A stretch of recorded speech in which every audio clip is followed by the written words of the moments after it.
Hello everybody and welcome to some more exciting Bionicle 2015 news. This time we're going to be talking about some summer 2015 set information brought to us by the same source as before, Riskrensgrot over on Eurobricks.com, who a lot of people informed me his name actually means rice pudding. So thanks for that, the more you know.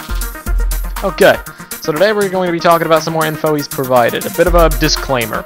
We still do not know if what he is saying is true. Not to accuse the guy or cast doubt upon what he says, because it certainly seems plausible, but there is no definitive evidence that proves beyond a shadow of a doubt that what he is saying is true.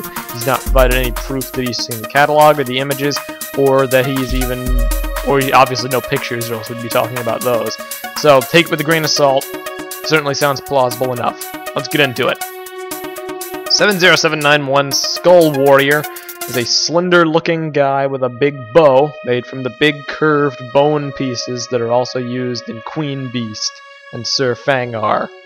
And from what we understand about these sets, he is one of the smaller sets, along with Skull Slicer and Basher, so that stands to reason. Probably fairly straightforward. 70792 Skull Slicer is also a rather slender guy.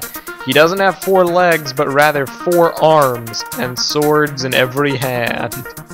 That sounds pretty cool. Looking forward to seeing that guy.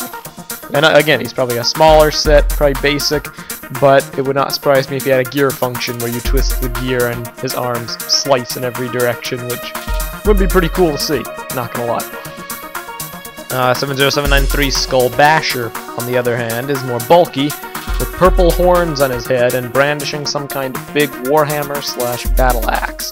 So again, fairly straightforward villain archetype. Bulky, big weapon, horns. Probably, it wouldn't surprise me if he's meant to be like a minotaur or something, some bull-esque creature, but that's just speculation. 70794 Skull Scorpio is the only non-humanoid in this wave. He's got 6 legs and a big stinger. Imagine a scorpion made with CCBS, and you'll probably come pretty close. So, from what it sounds like, if you just take Scorpio from Hero Factory and translate it into the new system, with probably a gear function, some more Technic aesthetic pieces like the piston armor, and a more evil color scheme that's not lime green, and you'll probably have this set if I had to guess. It would not surprise me if they even have the trope of a scorpion tail with a thornax launcher at the end, with a bladed weapon of sorts.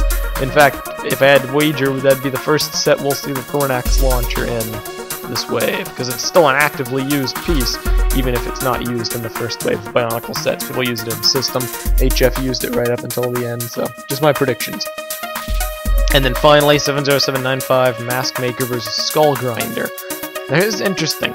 The guy says, sadly the Mask Maker does not seem to have a hammer or the Mask of Creation. However, it has to be a Kimu, as he has a gold trans light blue color scheme. He's seen jumping or falling down towards the bad guy, who's really intimidating. Big, Kopaka-sized, at least with a black trans red color scheme. He's got 2 different weapons, an axe and a sword. It looks like what's interesting is his torso. It looks like a mix of black and trans red, done similarly to the Protector's mask.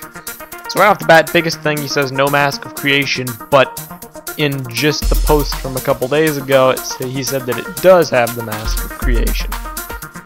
Now he did mention the images that he saw a couple days ago were very small. He was not able to deduce that many impressions from them, which is why everything was so vague. It's possible he simply mistook a mask for the Mask of Creation. However, my personal theory is that it is much a case of the similar case, I guess I should say, to the Winter 2015 Bionicle preliminary images, the ones we saw with the white background.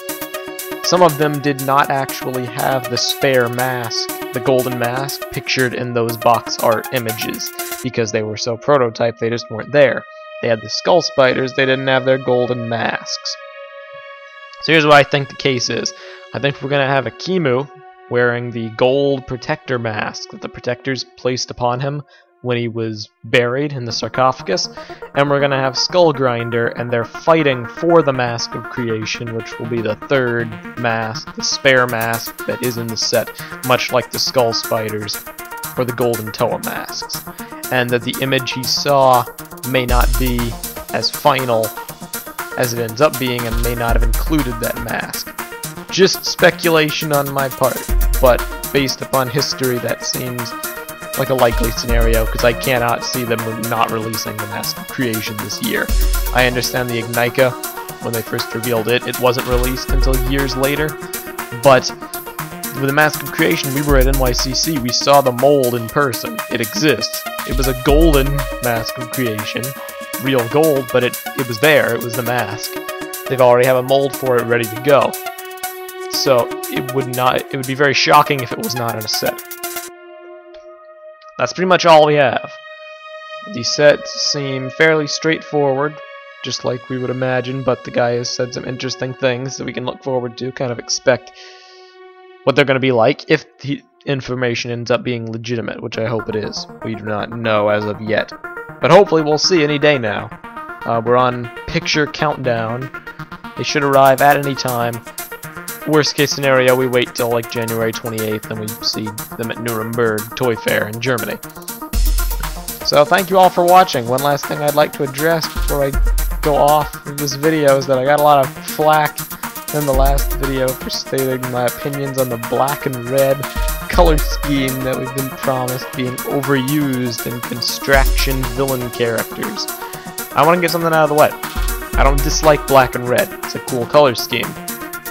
However, black and red, or similarly to what HF did, different shades, so sometimes it'll be black and red, sometimes it'll be gunmetal and transparent red, or black and transparent red.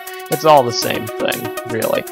Fun fact, out of all the villain characters in Hero Factory, almost half, not half, but almost half of them had some variation of a black and red color scheme. Be it gunmetal and trans red, or black and mono red, or metro red. And then of course we have Lord of Skull Spiders, and now these sets are going to be black and red, and then a lot of Bionicle villains were black and red, like Makuta and Antraz, and even Maxillos was gunmetal and red. I'm not a fan. I'm sorry. The color scheme is not bad, I'm not a fan of its overuse.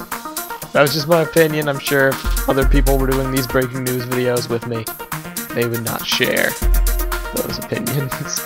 So, such is the beauty of discussion, which we do not have when there's one person doing a video. That's pretty much it. We'll talk to you all later. We'll keep you all posted on Bionicle 2015 news as it happens, and stay tuned for more video content from us in the next several weeks. Thank you for listening, and goodbye.